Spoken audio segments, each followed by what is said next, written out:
Welcome to SPK Speak Sports. On our station, we talk about baseball and sports news, from the most recent stories to the throwbacks. Listen now to Scott, Paul, and Kelly on SPK Speak Sports as they hit the ball out of the park. You hit the ball out of the park. Speak Sports. Hello, welcome to the wonderful world of Amway. We'll get to that in just a bit. I'm Scott. I'm Paul. I'm Kelly. We'd like to let you know, too, that we are SPK Speak Sports, and to let you know, we should have mentioned this last week, all tattoo-free, it's a tattoo-free zone, and facial hair-free zone. Okay, this happened last week. Actually, that isn't totally true because Paul shaved, but he put all his hairs onto Kelly's chest.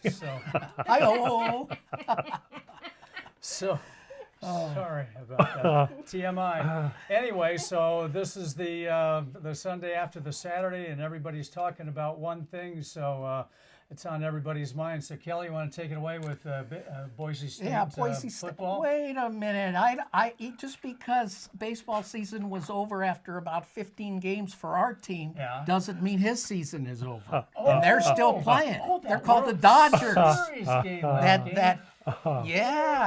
Well, go ahead, It's a setup. Dodger. Well, when we last saw you all, we recorded last week's podcast the day of the Game 7 of the NLCS. So National League didn't even have a World Series participant decided yet. And I think most of baseball land didn't really appreciate yet how valuable Corey Seager is to the Dodgers. He was the NLCS MVP, and his performance there has continued on into the World Series. World Series has been a up and down kind of thing for the Dodgers. When you look at the summaries, you would think that they'd be at least 3-1, maybe even swept. They're hitting .282 to the Rays 229. Their ERA is 2 runs lower than the Rays. Neither one really stellar. 4.54 for the Dodgers, 6.43 for the Rays. Dodgers on base percentage is .366 to the Rays 287. Dodgers OPS 160 points higher than the Rays, and the Dodgers have scored 10 more runs than the Rays. Wow. But this is baseball, and baseball has a way of humbling and of giving comeuppance. Game 1 was a fantastic one for Clayton Kershaw. I think he put some of the boogeyman aside. He's had a partly undeserved reputation for not performing well in the postseason, but he threw 6 innings of 2-hit ball. He allowed 1 run, struck out 8. Mookie Betts and Cody Bellinger each hit home runs. That was a great game for the Dodgers. And the most memorable thing to me about Game 1 was that Mookie Betts walked, stole second, stole third. That's only happened one other time in World Series play, and it was in 1921. Any guess on who it was? I'll say Ty Cobb. Well, you told me, so It was George Herman Babe Ruth.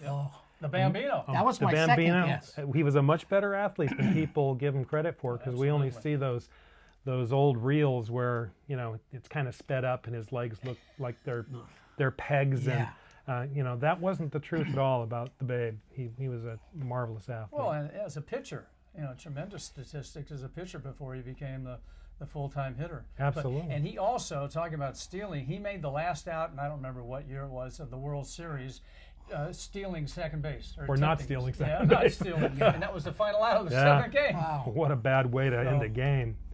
One thing about the game last night is a couple of things. And we're talking about, the Marlins last minute with a couple of errors. And, Brett Phillips, he may never do anything again. Kind of like a Rosarina, who's had a great playoff thing. But it's a tough game. Yeah. He may never do anything again, but he'll always have the fact that he did the hit. And conversely, you'll also have Chris Taylor in right field and Will Smith as the catcher for this. So it's a combination of the three. But Brett Phillips has a lifetime batting average of .202. in 153 games, and he hadn't played since Game 3 of the division series. So yesterday was October 24th. He hadn't played in 21 days. Wow. Yeah. So I mean, I think that. And the thing with the replay is, because I don't think any of us realized until they had that replay, is Rosarina tumbles. He does almost a somersault, but Will Smith doesn't know that. He might have known it, like you pointed out earlier, if Kenley Jansen is behind him where he should be. Right. Tell me, he got plenty of time, because then we go into extra innings. There were 4 miscues as I count them on, and maybe I'm being a little harsh. There were at least 3. And I think that Max Muncy would probably cop to a 4th miscue on that final play of the game. The first one was obvious. Chris Taylor trying to cheat, taking a look where Rosarina was, takes his eye off the ball, skips off his glove. And there was no reason to cheat. No reason. Because Rosarina's only going to third. base. That's true. It's not going anywhere from. Okay. And then the throw to Muncy. Fine, that was okay. Muncy cuts it off and goes to the plate. And if Max had thrown the ball to the glove side for Will Smith sees a Rosarina on the ground and walks over and tags him. But he throws it to his backhand side, and Smith thinks a Rosarina is coming to the plate hard and tries to do the sweep tag. So it wasn't an error on Muncy. I think if he, had to do over again, he would have really concentrated on his throw. It was not a long throw. He was acting as the cutoff man. He's on the infield turf. I think Rosarina, even after he rights himself, takes a step back to third base because he goes, I'm going to be out by 10 feet. Right. And then, that was called the phantom tag. Well, Smith did the sweep without the ball, okay. Yeah. But the thing that was really boneheaded about it is Kenley Jansen is standing there between home plate and third base instead of backing up the throw to the plate. He was a spectator. If he had been there where he's supposed to be, where we used to get basic stuff. Yeah, we used to get fined for not being there. Right. He's able to tell Smith the runner's down, and B, he can pick up the ball that gets away. Right. So it was a little league play in the World Series, and you hate to see it. And the last time I can recall a game ending with such a an empty feeling as a fan, and it wasn't even my team, was when Bill Buckner had the ball go between his legs. It was kind of a similar, not a similar play, but that, the what ball's hit and okay, that's it, and you expect. But it reminds me of 1986 with the Angels, only they were 1 pitch away from going to the World Series. And that all changed, And so after watching, the whole game, the Dodger fans, and I thought the Dodgers would win in 5. So I thought, this is pretty much in the bag. And to me, it was a World Series game that morphed into a T-ball play at the end, like T-ball. Mm-hmm. And when I used to coach T-ball, I used to tell the kids, keep running until somebody tags you. And that's what it looked like. And what gets forgotten about Game 4 of the World Series in 2020 is that Justin Turner homered in the first inning, just as he had done in Game 3, which set a World Series record. Nobody had ever homered 2 consecutive first innings in the World Series. He also set Dodger history by hitting his 12th postseason home run, that's incredible. Which topped Duke Snider. And but remember, Duke Snider hit 11 home runs in the World Series. True. So it's a little misleading. You have a postseason record and a World Series record. Yeah. So that's a little different. I'll give you that. And he had a lot more years, though, with the Dodgers than Turner has had thus far. And Turner and Corey Seager each went 4 for 5 last night. Yeah. No. And Seager's hitting 500 in this series. Turner's hitting 444. And had the Dodgers not stranded, 10 runners last night, right? Well, we wouldn't be talking about this right now. I think the analytics of it all would say the Dodgers the season should be over. Dodgers with the statistics and everything that he talked about, if you just looked at it, the series should be over. Well, the analytics are what told Roberts and company to put in Pedro Baez to throw to Who hit the home run? Left side? Lowe? Yeah, Brendan Lau. Yeah. And because he throws well against left-handers. Right. I'm, as a Dodger fan, I'm saying put him Adam Clark. He's a lefty specialist. But no, didn't. Baez comes in, gives up 2 home runs, four runs in an inning. That was a heck of a game, though. Back and forth. It was. I think they scored in every inning except maybe the second, something like that. I texted Paul because I didn't start watching the game till the 7th inning, and that's when the Dodgers took another lead. Yeah. And I just texted him. I said, "Hey, I just turned on the game. I guess I'm your good luck charm. You're welcome."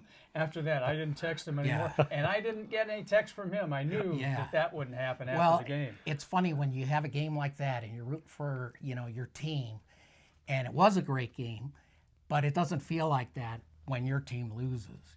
It feels like it's just so devastating. Especially if you watch the whole 4 hours and 10 minutes, which if you listened to last week's show, could have easily been 3:40. Yeah. Okay. Also, Rosarina hit his 9th home run, so that's of this postseason. So that's a record too. So Seager's right behind him with 8. Who? Corey Seager. That's right. Yeah. That's right. Yeah, that's just, and you just don't know these guys from Tampa. You really need to get a program to, Also, I thought about Joe Buck. And this is well after the fact, and I just thought about it this morning. So to come up with that, right? But to commemorate his dad's call of the Gibson home run, he could have easily said, I don't believe what I just saw. I don't believe what I just saw. Yeah, I didn't either. I was like, what the heck happened?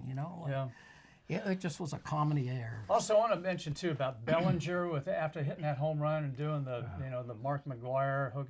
These guys got to be careful. I mean, I go back to, and you do too, Kendrys Morales with the Angels years ago, and he jumps on home plate with a game-winning home run, and he's out for the rest of that season. And the next season, broken he ankle. had a few good years after that, but they traded him away. And so these guys have got to be careful. Also with the dog pile, don't be dogpiling until you win the last game of the World Series, because you got 4 months to recuperate and recover from getting squashed. But you got to be careful with that stuff. And then he does the toe tap the next time he hits a home run, which he said he was going to do. So these guys got to be careful. Also, I got to backtrack a second because you people went, this guy isn't Pedro Guerrero, Scott. I said Pedro Guerrero. It's Vladimir Guerrero. So you got sorry, Vlad. You got your Vladdies and your Pedros mixed up. I knew it wasn't right, and I think you guys didn't know it was right.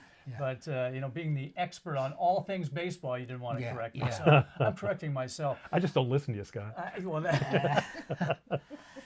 Also, I want to mention about, I don't know if you saw this, I saw this the other day about Scott Boras, what he wants to, you guys seen what he's proposing to get baseball at the end of the season be more like the Super Bowl, is to do it at a neutral site, no games off, have a home run derby in there, have the award ceremony in there, entertainment. He wants to make it a Super Bowl times a possible 7 days at a neutral site. That isn't very good for the fans of those two teams. No. Just like at the Super Bowl, those two teams play in New Orleans, and you got a team from LA or wherever, and you're probably not getting in anyway because most of those seats are corporate. And if you can, you're paying. You got to take a loan. Buku bucks. You got to get a loan. So, but that's his idea about how to get baseball a little bit better. I don't like it. Joe Morgan passed away. We another forgot to Hall of Famer about a week or so ago. 5'7". He was a heck of a second baseman. Very adamant. He was, I think, on the board of the Hall of Fame about not letting anybody in who was on steroids. I mean, he was adamant about that. Did he ever take a position on his old teammate? Pete Rose? Yeah, he didn't. He didn't. I think he did, didn't he? Both bench. And I think that it was about them lying to them. And where they really said, really what happened. The lie's always worse than the the cover. It's worse than the deed. It's what Rose is not in there because of his attitude, but his attitude made him the great player that he was. So it's kind of double-edged sword. Yeah, and you mentioned about Buckner. On this date, the day after the game last night, he booted the ball in the '86 series. So don't want to other than I've seen it, I would encourage anybody who wants to go onto YouTube. There's several different things that ESPN did over the years Buckner and his wife and the family, and how steadfast they were and everything. And it's just a great moment when he comes back after they won the second World Series, and what was it, 08, I guess. He comes out of the Green Monster, and people are just standing and applauding. And there's two kids with a big bed sheet that says, "We forgive Bill Buckner." And his wife, Jody, says, we didn't need forgiveness. We didn't do anything wrong.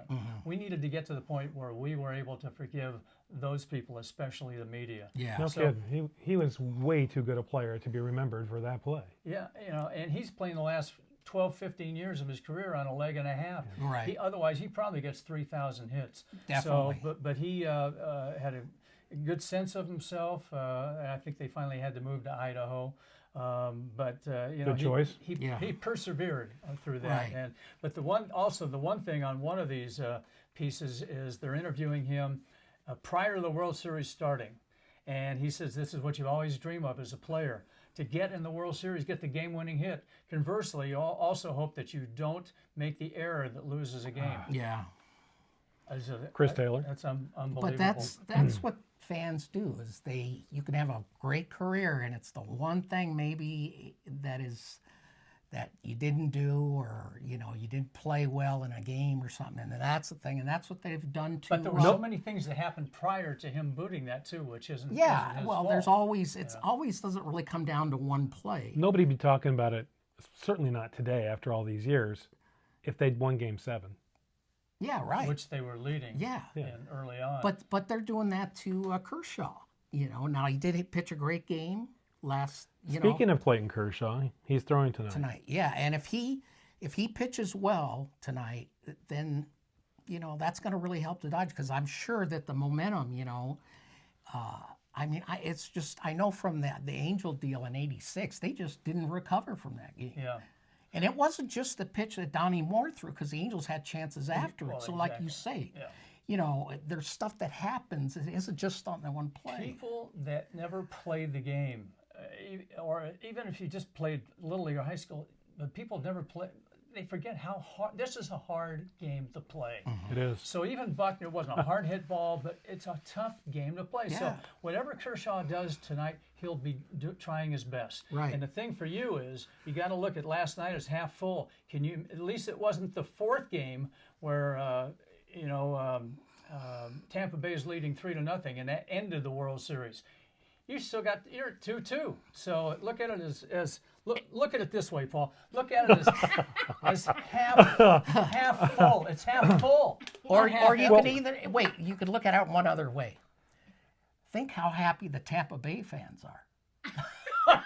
Oh, make me feel good. I mean, the Dodger fans. I think that's half empty for him. Scott, you said something I really love, and it segues perfectly into a quote that I saw this week that I wanted to bring to SPK Speak Sports. You said, baseball is a hard game. It's a tough game. Yeah. Well, there's a quote from Ty Cobb. Baseball is a red-blooded sport for red-blooded men. It's no pink tea. And mollycoddles had better stay out. It's a struggle for supremacy, a survival of the fittest. Mollycoddles. Word of the day. Yeah. Yeah, that's the Coach secret password. Salinas used to use that word, and so did Art Masmanian. The password is mollycoddle. Yeah. Yeah. You know what I'm really amazed about too, because being the first bat boy for the Angels, 61, 2, and part of 63, is that out of nowhere, all of a sudden, I'm hearing about Bo Belinsky, who was one of our star pitchers. He comes out of nowhere, wins his first 5 games in 62. No hitter in the 5th game. All of a sudden, Scott, Walter Winchell is yeah. I think you're confusing things. They're talking about Tony Bobolinsky. It's a different guy, not the baseball player. But he knew Bo Belinsky. He was a friend of Bo Belinsky. This guy is no Bo Belinsky. Any predictions for tonight? I think Dodgers is going to win. I think so too. I think Kershaw is more than up to the task, and I mean those stats you read off is just so lopsided. I mean, for it to be 2-2. for me, not having a lot of skin in the game, I would like the Dodgers to win. But when you don't have your team, your specific team, I wanted to always go 7 games. So that, especially when I was in school. Yeah. After 5 games, I'd go, do I want to skip school tomorrow for the 6th game? Or do I think so-and-so's going to win? Good. I went to school. They lost, so they've got a 7th game. Now I feel a little sick. In the olden days, just for people, they played all the games during the day. That's right. And they could do it on Saturday and Sunday. Yeah, and so you're not in the East Coast where it's past midnight watching the World Series. We do want to mention, I guess, a little football. One last thing. Oh, One sure. last thing. Daryl Cousins, the umpire, died.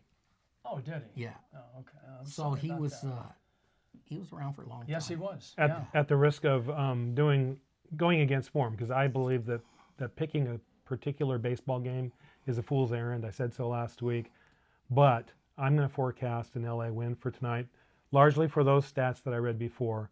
Also because the Dodgers wins, the 2 wins were pretty convincing with the Kershaw win and the Buehler win. We didn't even talk about Buehler. That was a great performance. Yeah, Buehler. But the Dodgers really touched up Tyler Glasnow in the first game. And I just think that they are, after last night, raring to go.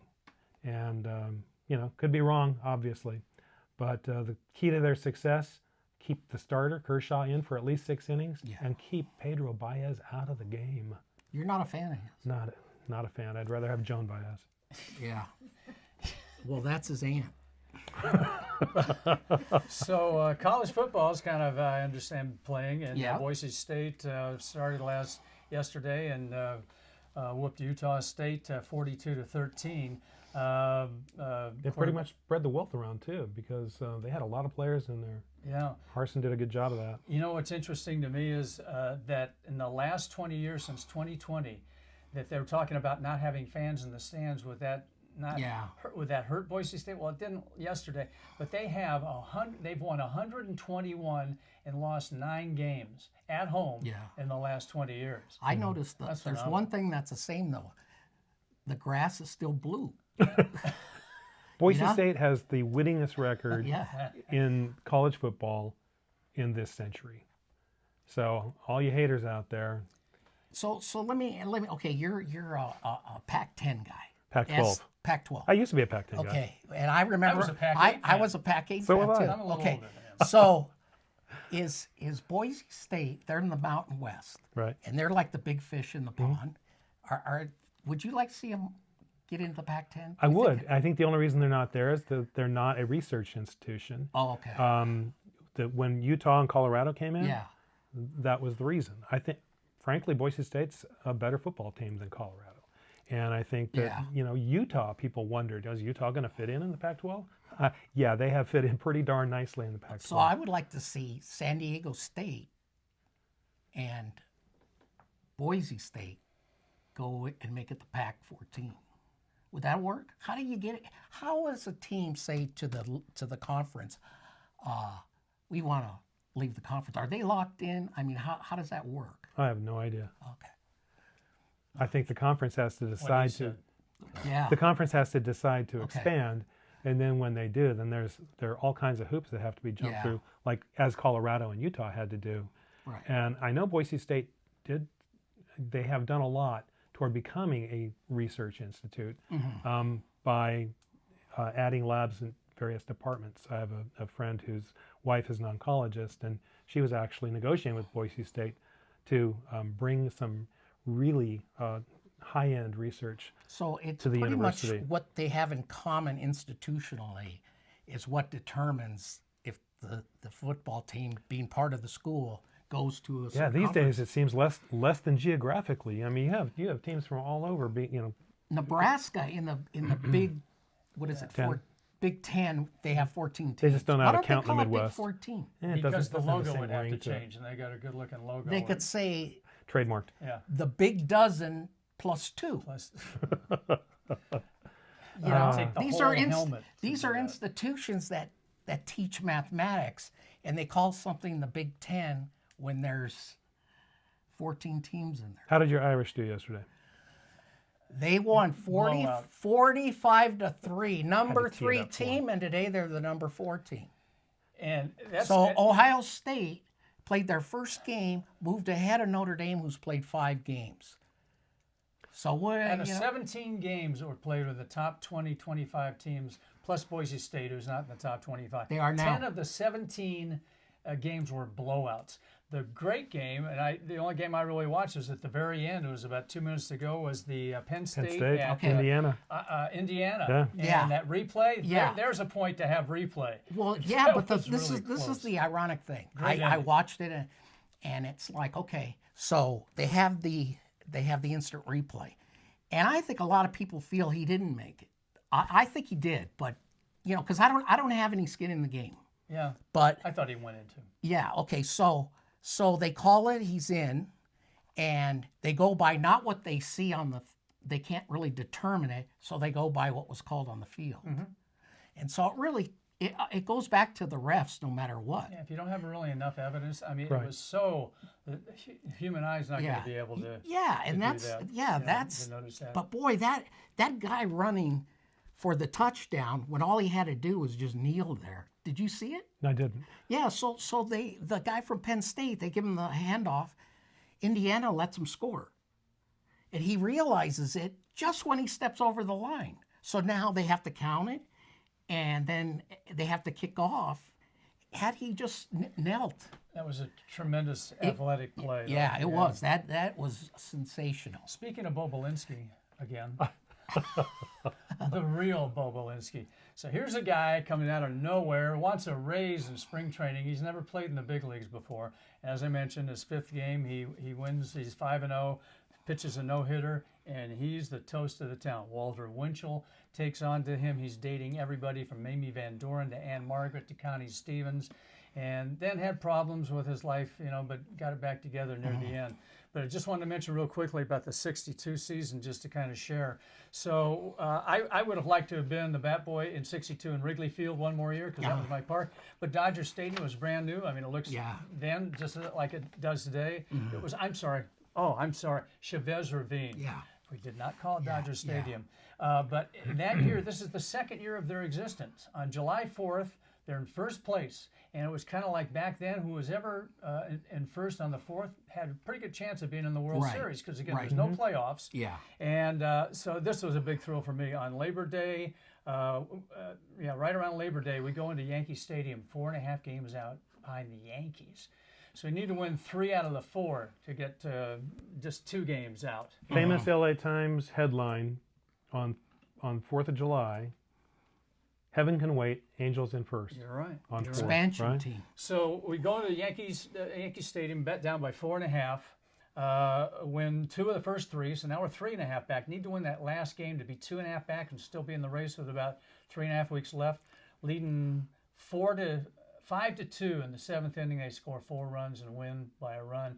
Angels lost like 11 of the last 15. So we ended up in 3rd, about 10 back. Still wasn't bad. I got $75 extra because they divvied up. Back then, you got a World Series share, a share for winning 2nd place, and also 3rd place.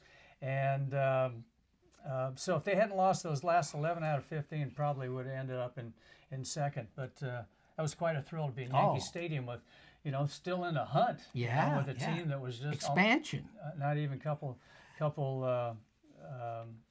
years old. Yeah. You guys have a last couple of things you want to? Yeah, I want to say props to Coastal Carolina. They cracked the top 25. First time I've ever seen that happen. And Boise State is 25th now.